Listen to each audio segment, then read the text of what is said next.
Hello everybody and welcome back to Aberrant FC, and today we're doing a slightly different video. We're going to talk about tactics and my main tips to developing tactics this year in Football Manager.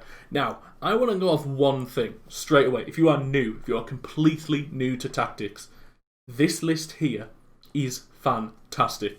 Now, a lot of people last year will know that this Gegenpress tactic was actually very, very good last year. Just the default. You could just go with this, plug players in whatever formation you wanted to run, preferably one of those three. This worked pretty well. A lot of people changed this player to a playmaker and moved this guy to a DM, but generally, you can use one of these and then tweak it. And that is my number one tip overall for this whole video, is use the... If you don't know what you really want to play, but the game suggests maybe go Gegenpress, go with it and then tweak it from there. And I think you'll learn more about how the game works by tweaking systems than necessarily just making a new system every time you have an issue. And I'm someone who, even now, playing this game for over 10 years, I'm someone who falls into that, oh, that didn't work, let's try this, and it changes a million things.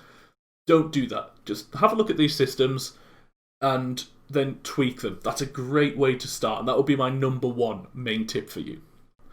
Okay, so my second tip is use your analysis page. So go to Team Report and go to Match Analysis and look at the issues that the game presents you. Now it says you're having issues in goal scoring spells, opposition goals from penalty areas, blah blah blah. But look here, it gives you some suggestions and it tells you why, right? So we're allowing the opposition to have a good shot to touch ratio in our penalty area, but ours is pretty good in their area. And this is from my actual tactic that I'm using. I can tick both of these, and I'm actually going to do it and use them in a game, in whatever my next game is, in this save. This is my save that I'm doing for YouTube, by the way, so, link down below. Yeah, and use this page. This is my main, secondary tip. Use this page to your advantage. It's very, very good.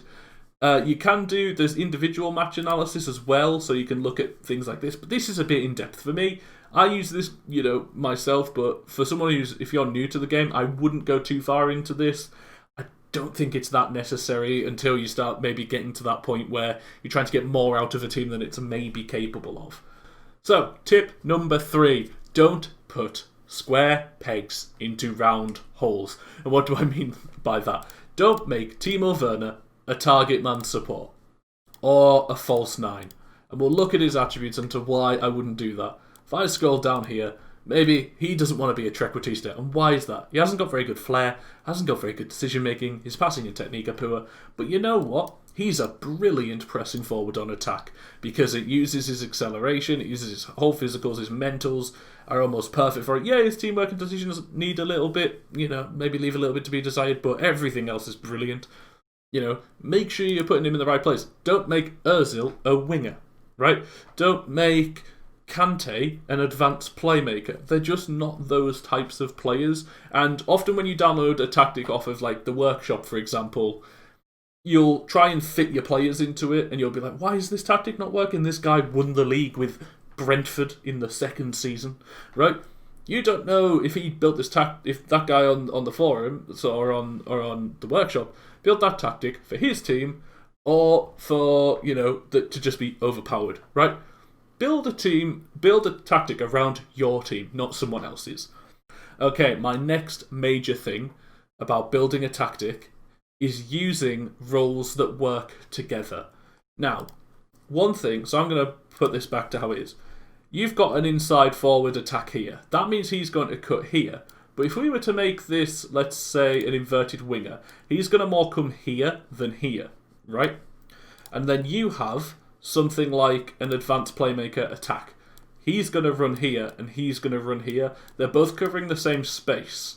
So think about that. You can now look at how they interact with things on the pitch, advanced playmakers, with this little sort of descriptor. And you can see where they're going to go. You don't want him, especially if he's playing this wider role, getting here and interfering. Yes, this is nice when you've got a wing back and you want him to overlap, but these two getting in each other's way is not going to be useful. So think about how roles are going to affect each other. Look at these little information sections, as they're super useful this year. Way, way better than they have been in the past. Another one that I see quite a lot that I think is a bit of a cardinal sin is Mazzala attack and then wingers. the Mazzala wants to be here.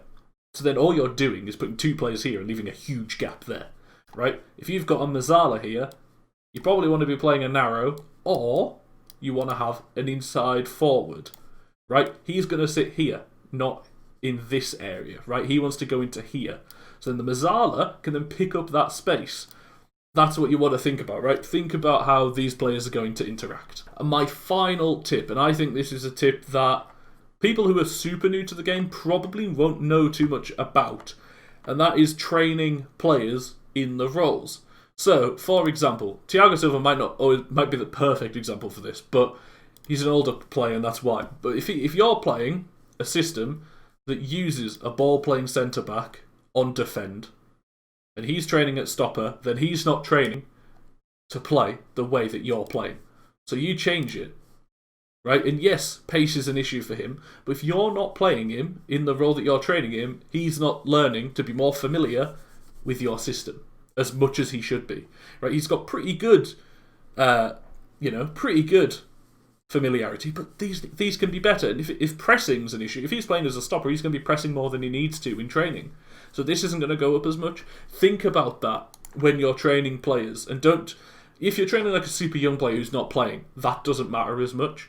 But if you're training a player who is playing every single game, he needs to be training in his role, unless you're training him to play a new position, which is obviously perfectly fine to do.